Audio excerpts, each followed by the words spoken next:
마 선생님, 좋은 아침이에요. 아, 이 선생님 오셨군요. 뭘 그렇게 열심히 보고 계세요? 신문에 무슨 탑스타 스캔들 기사라도 났어요? 아니요. 오늘 신문기사 아직 못 보셨어요? 이것 좀 보세요.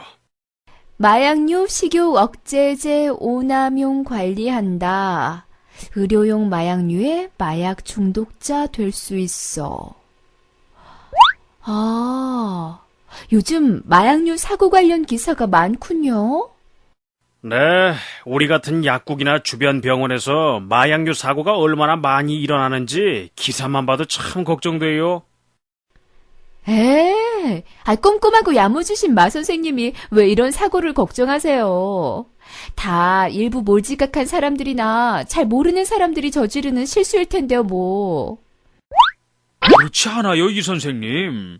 우리가 무심코 의약품들을 소홀히 다루게 되면 누구든지 큰 사고를 일으킬 수 있다고요. 이 선생님, 곧 약국문도 여실 텐데 제대로 숙지하고 시작하셔야 할 부분이 많을 것 같네요. 그렇네요. 여러분, 병원이나 의원에서 처방하고 조제 판매되는 의료용 마약류는 방금 살펴본 마 선생님의 이야기처럼 자칫 소홀히 다루다 보면 의사와 약사에게 무거운 제재가 가해지고 사회적 문제로까지 커질 수 있는 사고가 됩니다. 그래서 우리에게 의료용 마약류의 적정 관리가 요구되는 것인데요. 그럼 먼저 의료용 마약류란 무엇인지부터 살펴볼까요? 마약류 관리에 관한 법률에서는 마약, 향정신성 의약품 및 대마를 통틀어 마약류라고 말합니다. 그 중에서도 의료기관이나 약업소에서 취급하는 마약류는 의료용으로 사용할 수 있는 마약 및 향정신성 의약품에 하나고 있습니다. 그럼 이제부터 마약류 소매업자가 지켜야 할 사항에 대해 차근차근 알아봅시다. 한창 바빠 보이는 약사 마 선생님, 약을 조제받으려는 환자가 찾아온 것 같네요. 약사님, 약 좀 조제해 주세요. 네, 앉으셔서 잠시만 기다려 주세요. 바리움? 향정신성 의약품 처방이군. 아, 여기 있군. 응? 이건 유효기간이 지났잖아. 송진풍님? 네, 여기 있습니다. 이 약은 식후 30분에 드시면 되고, 또 이 약은 아침, 요 약은 점심. 아, 네, 알겠습니다. 함께 드리는 복약 안내문도 잘 읽어보세요. 처방된 대로 잘 지켜서 복용하시고요. 네, 감사합니다. 안녕히 가세요. 마 선생님이 운영하는 약국에서 향정신성 의약품으로 분류되는 바리움이 조제되는 상황을 잠시 보셨습니다. 이런 마약류를 취급할 때는 어떤 사항들이 지켜져야 하는지 살펴볼까요? 앞서 살펴보신 상황에서 우리는 마 선생님이 약국 2층에 보관된 향정신성 의약품을 꺼내오는 모습을 볼 수 있었는데요.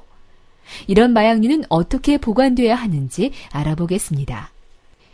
향정신성 의약품은 약국 내 잠금 장치가 설치된 장소에 보관해야 하며 마약은 이중 잠금 장치가 된 철제 금고에 보관해야 합니다. 이것은 일반인이 쉽게 발견할 수 없는 장소에 저장 시설을 설치하는 것이 맞지만 아무리 가까워도 마 선생님처럼 약국을 벗어난 장소에 보관하는 실수는 범하지 말아야 합니다. 이 밖에도 마약류는 다른 의약품과 구별하여 저장하고 저장시설 점검부를 기록해 2년간 비치해둬야 합니다. 또 종업원에 대한 지도 감독까지 철저히 하여 마약류의 도난 사고가 발생하지 않도록 해야 합니다. 또한 마약류를 사용한 때에는 기록 작성을 해야 할 의무도 있습니다. 즉, 약품의 입출고와 사용 내역을 마약류 관리대장에 일일이 기록 작성하고 2년간 보관해야 합니다. 그럼 사용기한이 지난 마약류와 사고 마약류를 어떻게 처리해야 하는지 알아볼까요? 방금 전 화면에서 사용기한이 경과한 마약류를 휴지통에 넣는 마 선생의 모습을 볼 수 있었는데요. 마약류 취급자는 변질, 부패, 오염이나 파손, 사용기한이 지난 마약류를 판매하거나 사용해서는 안 되는 게 맞지만 그냥 휴지통에 버리는 것이 아니라 이런 마약류를 폐기할 때는 반드시 보건소로 마약류 폐기 신청을 하여 공무원 입회하에 폐기 처리하는 것이 맞습니다. 여기서 의미하는 사고 마약류는 정확히 어떤 의미일까요? 이것은 재해로 인해 상실하거나 분실, 도난당하거나 변질, 부패, 파손된 경우를 사고 마약류로 부르는 것인데요. 이런 사고 마약류는 반드시 사고 발생 보고를 해야 합니다. 그런 후 폐기 처리해야 할 변질, 파손된 마약류가 있는 경우에는 앞서 말씀드린 방법과 같이 보건소로 폐기 신청하여 처리되도록 하는 것입니다.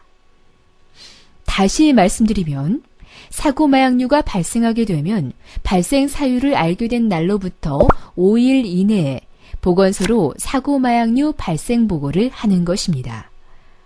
사고 발생 사유에 따라 보고 방법이 조금씩 다르기 때문에 관련 서식이나 절차도 잘 살펴본 후 보고해야 합니다.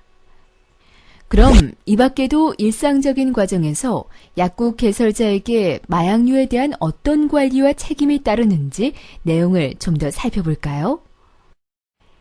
약국 개설자는 약국 개설과 동시에 마약류 소매업자가 돼 자연스럽게 마약류를 취급할 수 있지만 조제를 하기 위해서는 다양한 마약류가 사용되기 때문에 마약류 관리에 관한 제반 사항을 지키는 것이 매우 중요합니다. 먼저 마약류의 구입은 어떻게 하는지부터 알아볼까요? 마약은 약국이 소지한 지역의 마약 도매업소로부터 구입을 할 수 있습니다. 구입하고자 하는 마약의 마약 구입 판매서 교부 신청서를 보건소로 제출해서 마약 구입서와 판매서를 교부받은 후 구입하는 것이죠. 마약 구입서와 판매서는 2년간 마약관리대점과 함께 보관해야 한다는 사실도 잊지 말아야 합니다. 향정신성 의약품은 제조회사나 의약품 도매상에서 직접 구입하고 거래 명세서 등을 관리대장과 함께 보관해야 합니다. 또한 마약류 취급자는 봉함하지 않은 마약이나 향정신성 의약품을 수수하지 못한다는 것도 잘 알아둬야 합니다. 복잡한 것 같지만 막상 직접 구입하고 관리해보시면 조금만 신경 써도 충분히 가능한 일입니다. 마 선생님, 저 궁금한 게 있는데요. 예, 말씀하세요. 이제 약국 개설자가 어떤 준비를 해야 하는지는 대략 이해했는데 그럼 폐업할 때는 마약류를 어떻게 처리해야 하는지 모르겠어요.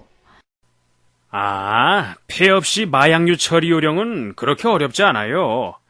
약국이 폐업을 하게 되면 약국 개설자는 마약류 취급 자격 상실자가 돼요. 따라서 사용하던 마약류를 폐기하거나 다른 마약류 취급자에게 양도하게 되죠. 마약류 취급자의 자격이 상실된 날로부터 20일 이내에, 즉 약국 폐업일로부터 20일 이내에 보유하고 있는 마약류를 보건소 승인을 얻어 타 마약류 취급자에게 양도하면 되는 거예요. 만약 양도 처리가 어려운 경우에는 폐기 처리를 할 수도 있어요. 어때요? 별로 어렵지 않죠? 네, 역시 우리 마 선생님. 이 정도를 가지고. 지금까지 마약류에 대한 기본적인 정보와 준수 사항들을 살펴보았습니다. 마약류 관리에 관한 법률에서 마약류 소매업자는 약국을 개설한 지 1년 이내에 마약류 관리에 관한 교육을 이수하도록 규정하고 있습니다. 이에 강남구 보건소에서는 우리 지역 약국 개설자들이 마약류를 취급하면서 지켜야 할 규정 등을 보다 쉽게 이해하도록 돕기 위해 본 교육 자료를 제작하였습니다. 계속해서 새로운 마약류가 등장하고 마약류와 관련한 사회 문제가 발생하고 있어 마약류 관리가 점차 강화되는 추세입니다. 이러한 때에 자칫 관리를 소홀히 하는 일이 없도록 관련 규정과 준수 사항을 꼭 지켜주시기 바랍니다.